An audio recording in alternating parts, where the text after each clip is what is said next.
Welcome back to In Pursuit 360. Today, we're going to be talking about, do you really have what it takes to be a law enforcement officer in today's world? Today's world. So, mid-2021. Are you ready? Let's find out. Okay, here we go. Welcome back. In Pursuit 360. Do you have what it takes to be law enforcement in today's world? I mean, we're talking May 2021. A lot of stuff going on out there. Do you have what it takes to make it? You better really seriously consider what that means. Do you have what it takes to make it in today's law enforcement? And what is that? Well, I can tell you this. It takes the same thing it took 5 years ago, 10 years ago, even 20 years ago.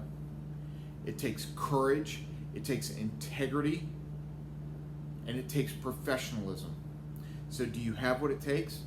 Can you make it in today's law enforcement?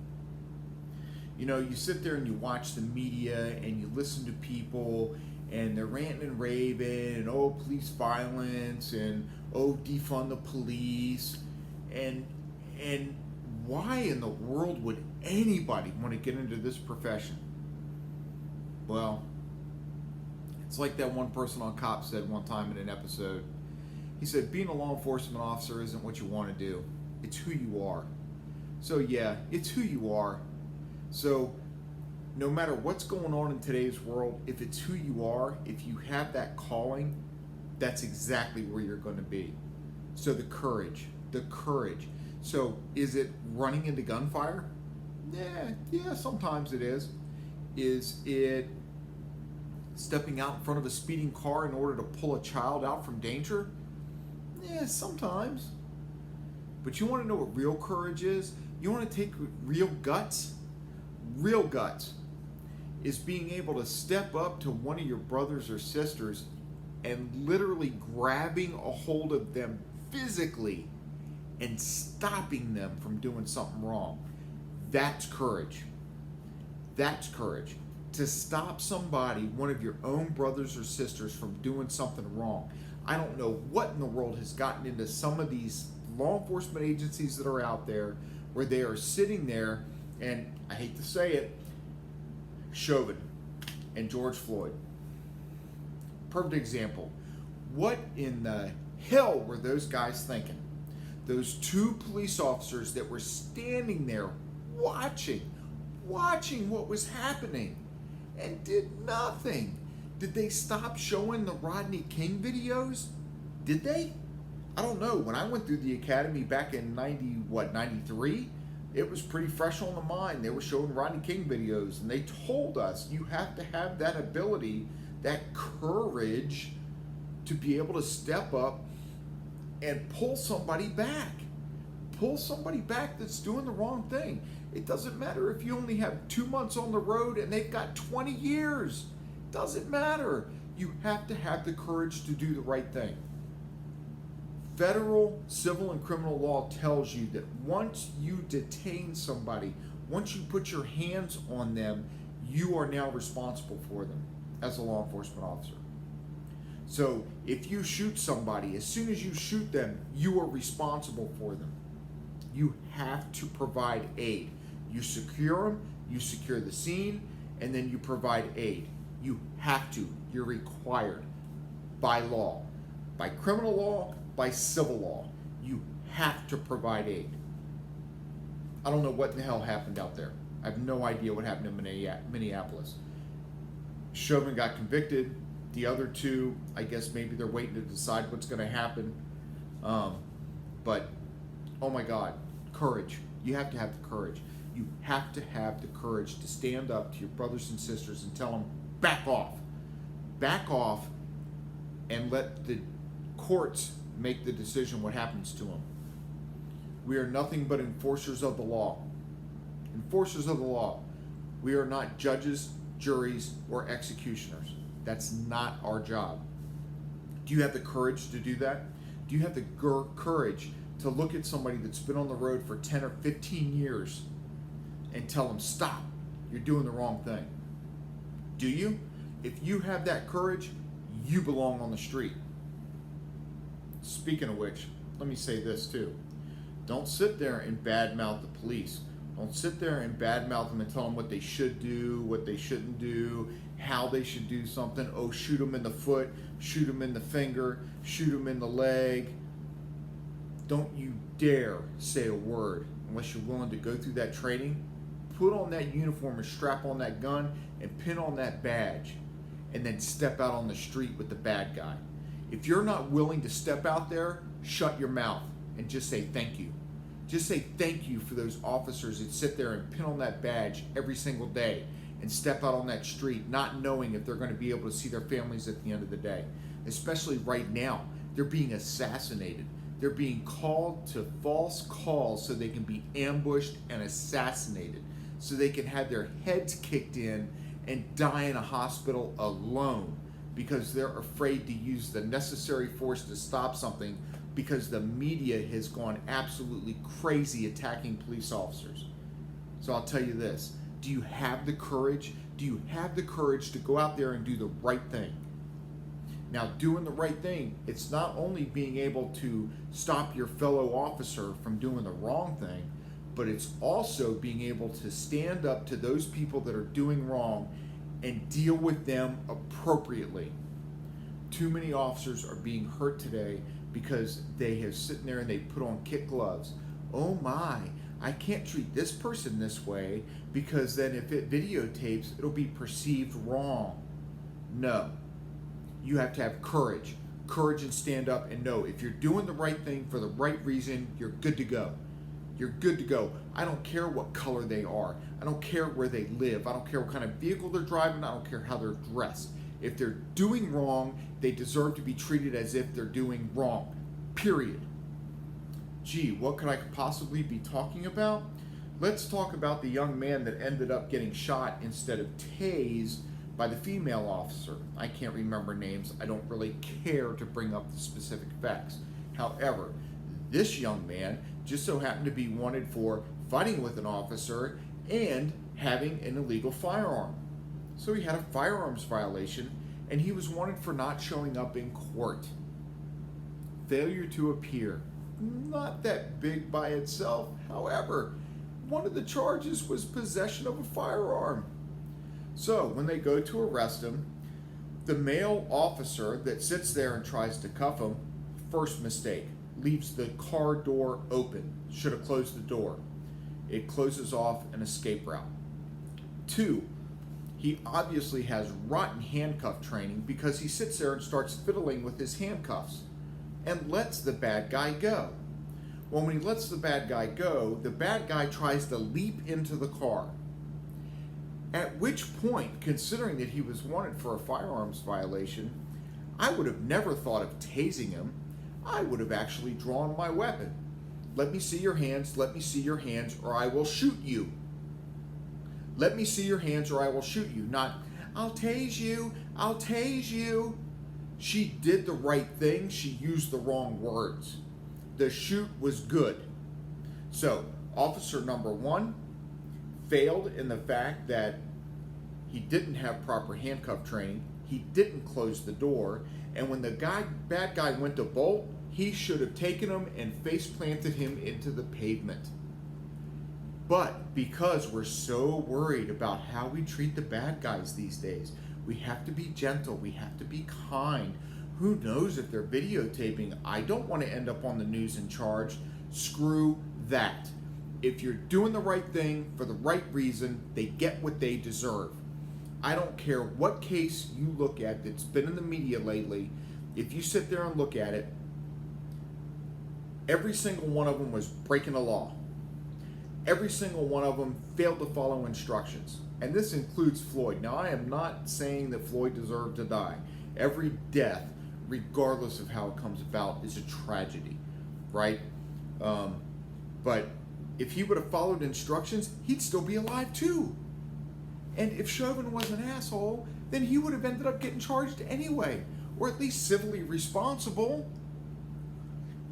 But why is it that we're sitting there teaching people in our society these days that it's okay to not follow the instructions of law enforcement. Seriously? Have you lost your mind? There are officers getting hurt because they're worried about kid gloves, and there are citizens that are getting hurt and getting killed because suddenly they think it's okay to disobey law enforcement? Are you nuts? Seriously? You've got to follow the instructions. They talk about the talk. Now, I've talked to some of my friends, they just so happen to be black, and they have kids, and they've said they've had the talk with their kids. And they tell them, hey, there's a possibility because you're black and you're driving in the wrong area or whatever, or just because you're black, you're going to get pulled over by law enforcement. Now, me personally, I haven't seen it, but they have. I'm not disputing it. I'm just saying. They say they have the talk.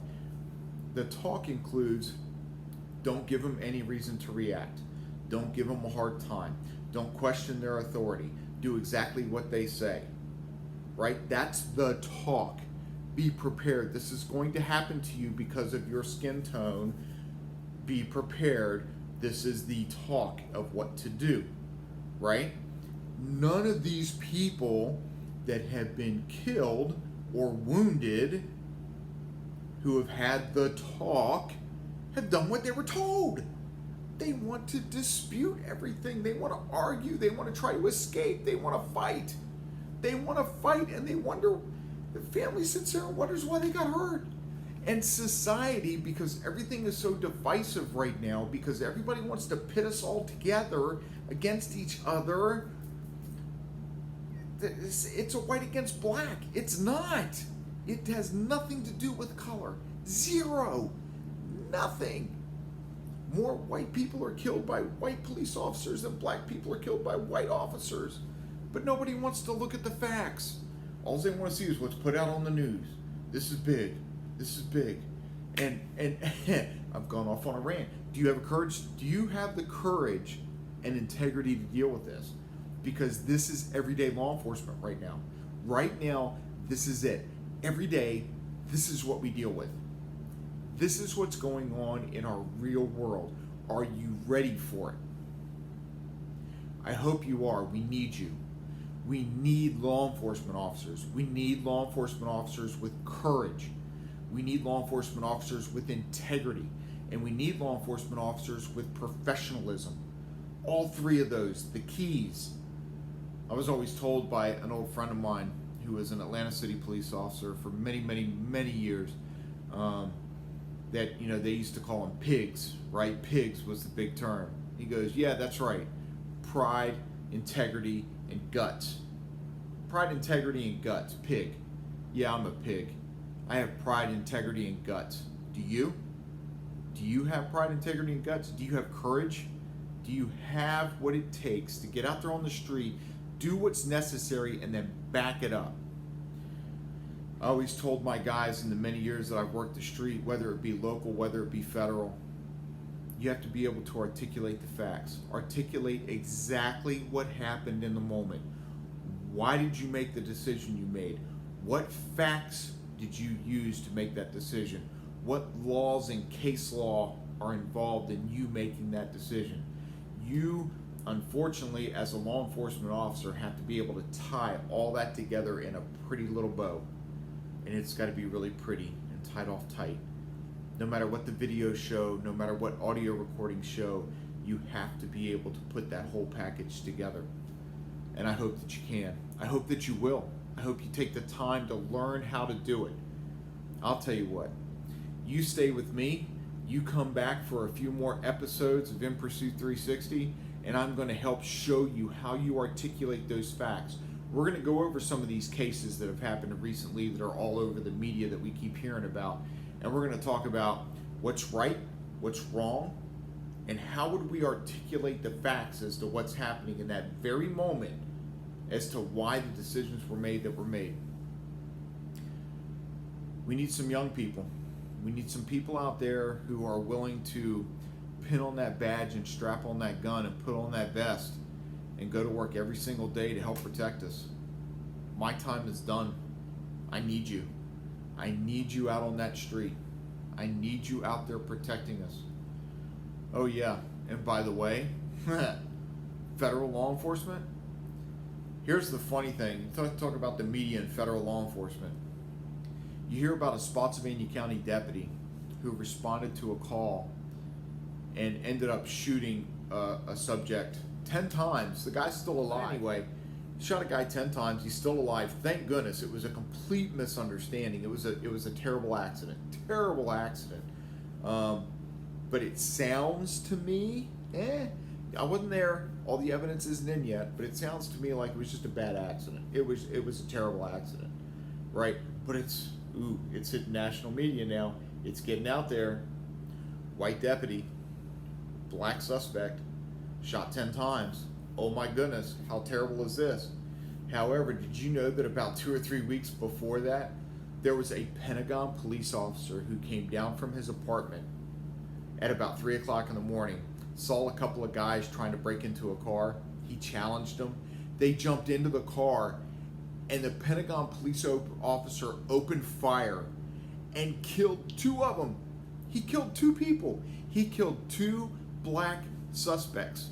2 black suspects who were possibly, not even verified, but possibly breaking into cars. He shot at their car as they were driving away, no longer causing a threat. The Pentagon police officer was in Maryland. He wasn't on federal land. He had absolutely no jurisdiction, and he killed 2 black men who were just out having a good time, according to one of the girlfriends, just doing what guys do. They were breaking into cars is what they were doing. But he shot them as they were going away, and they both died. He hit both of them and killed both of them. Didn't hear about that one on national news. Oh, but he just so happens to be black/Asian. So it didn't fit the media's bill. You want to talk about a bad shoot? You want to talk about one that should have made the news?